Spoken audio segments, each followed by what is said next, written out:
Hi team, Coach Alexa here. I'm pulling forward a topic that I was going to cover in my current series on sleep and talk about caffeine today.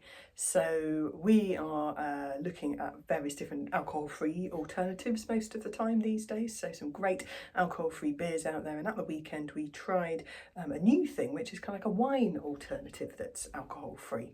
So instead of taking wine and trying to remove the alcohol, which when I've tried it has some odd results at the moment, if I'm honest. This is something that's different to wine, but you drink in similar situations. So we were having a nice Sunday dinner and we thought, well, let's try a bottle of this sort of slightly sparkling drink to go along with it.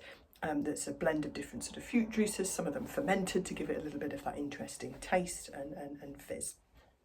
And I realised a little bit later on in the evening, I was feeling a bit wired. Which is unlike me on a Sunday evening, if I'm honest. I had a quick little look at the now empty wine-sized bottle and realised that it had a little bit in the small print on the back saying this drink is really quite high caffeine. Oh dear, because I don't drink a lot of caffeine. I have 1 cup of tea in the morning, if that.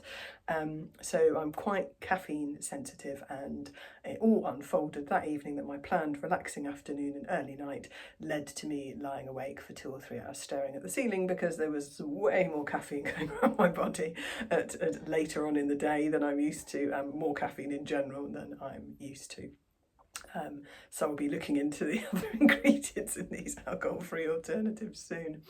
But it made me think because caffeine is a stimulant, and as a stimulant, it is going to impact your sleep. If you have a big strong coffee right before bed, that's not going to be conducive to a good night's sleep.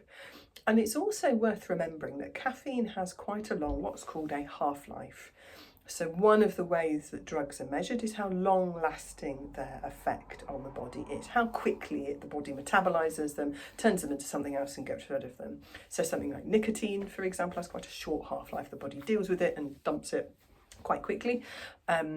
But caffeine, however, has quite a long half-life. So it has a half-life of 12 hours. So what does this mean? It means if you have a double espresso at midday, 1 espresso's worth of that, half of that is still circulating in your system 12 hours later at midnight. So half-life of 12 hours means that half of what you've drunk 12 hours ago is still in your system, yet to be broken down by the body and still impacting your body, your brain and your systems 12 hours later. So you can now start to kind of think, well, this is where caffeine can get a little bit tricky. So, I say I just have 1 cup of tea in the morning with my breakfast, somewhere around sort of 7 o'clock in the morning. So, half of that cup of tea is still going to be in my system at 7 o'clock in the evening. There's still going to be, doesn't disappear after that. It still gets broken down slowly from that. So there's still going to be a little bit of caffeine in my system when I go to bed, albeit relatively small amounts. But if you're somebody who drinks quite a lot of tea or coffee throughout the day, and maybe you're having your last caffeinated drink around dinner time, and you are struggling a little bit with your sleep, getting off to sleep or staying to sleep, it might be worth tweaking that caffeine, reducing things, but reducing it from later in the day earliest. So bringing forward gradually that time of your last caffeinated drink, so that there's less still circulating in your bloodstream whilst you're trying to go to bed, and also during that overnight sleep window.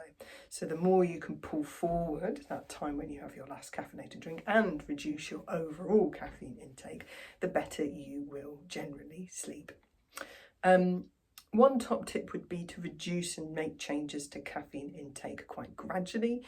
Caffeine withdrawal is a thing. I would not recommend going cold turkey because it does leave you feeling a bit rubbish and with some fairly dreadful headaches. So make any changes gradually. Maybe cut something out and then leave it at that level. Cut your last caffeinated drink of the day out, leave it at that level for a few days, and then bring it forward and drop it a bit more. So make those changes very gradually, so that your body has time to adapt to it. And the upside of reducing the level of caffeine that your body is used to is that when you do have a caffeinated drink, you'll feel the benefit that little bit more. So for me, if I'm on a long car journey and I just feel like I'm starting to get a touch on the tired side, if I stop for a coffee, it really is like rocket juice and I will be properly awake because I don't drink coffee. So it's there as my sort of emergency button. And caffeine gels, the same, have an amazing impact on me because I don't have a particularly high caffeine tolerance.